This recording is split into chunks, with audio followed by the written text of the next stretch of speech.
At the stroke of midnight hour, when the world sleeps, India will awake to life and freedom. Most of us were not alive when these powerful words were voiced, but even today, they speak of a country's deep desperation to breathe on its very own. To this date, it reminds us of the dreams lingering in the eyes of a newly born India. Today, 75 years after this day, our chest perfect pride to see where we have reached.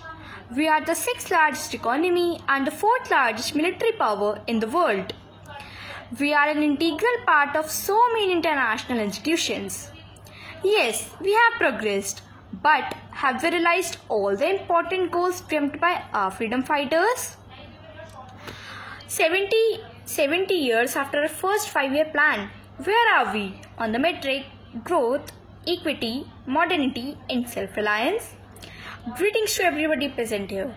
My name is Janvi Malhotra and I will be putting forward my opinions on if I had to make all of India literate. You will be surprised to know that only 27% of the relevant youth enrolls for higher education. Let alone higher education, even 20 years of launching Sarva Shiksha Abhiyan, we are yet so far for giving 100% primary literacy. Government schools are nothing but a tokenization, and the pandemic, it has further aggravated injustice by pushing so many girls and so many poor out of their schools. India has world's largest youth potential.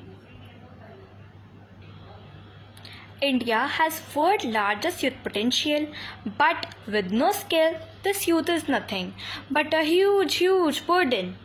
I strongly believe that all the difference between developing and a developed country, it is in human resource.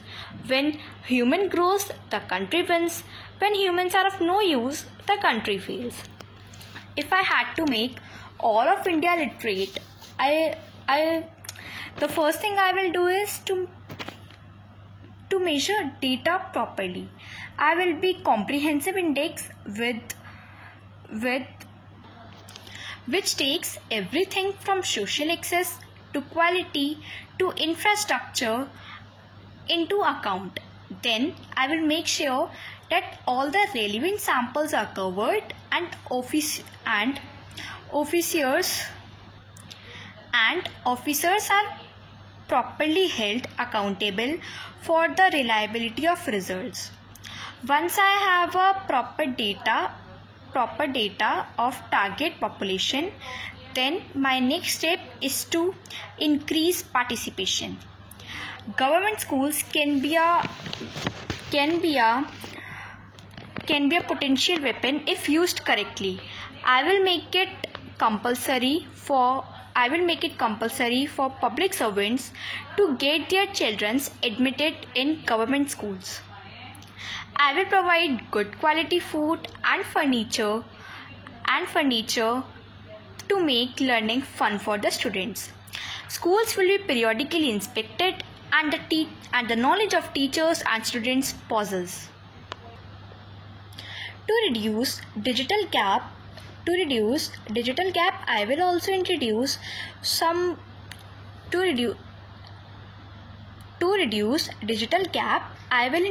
various technical courses. To reduce gender gap and gap between different communities, I will get a door-to-door survey in backward areas to know why people are not sending their girls' child into the school.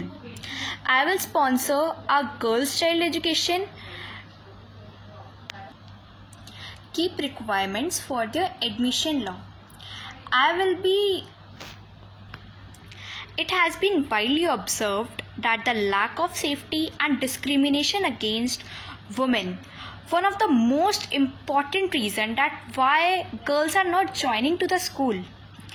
For that, I will make sure that all the checkposts and effective police patrolling near our school and universities. I will ensure that the easy public channels to women for communication. As Malala Yousafzai said, one child, one teacher, one book, one pen can change the world. This earlier we understand this, the better it will be. Thank you.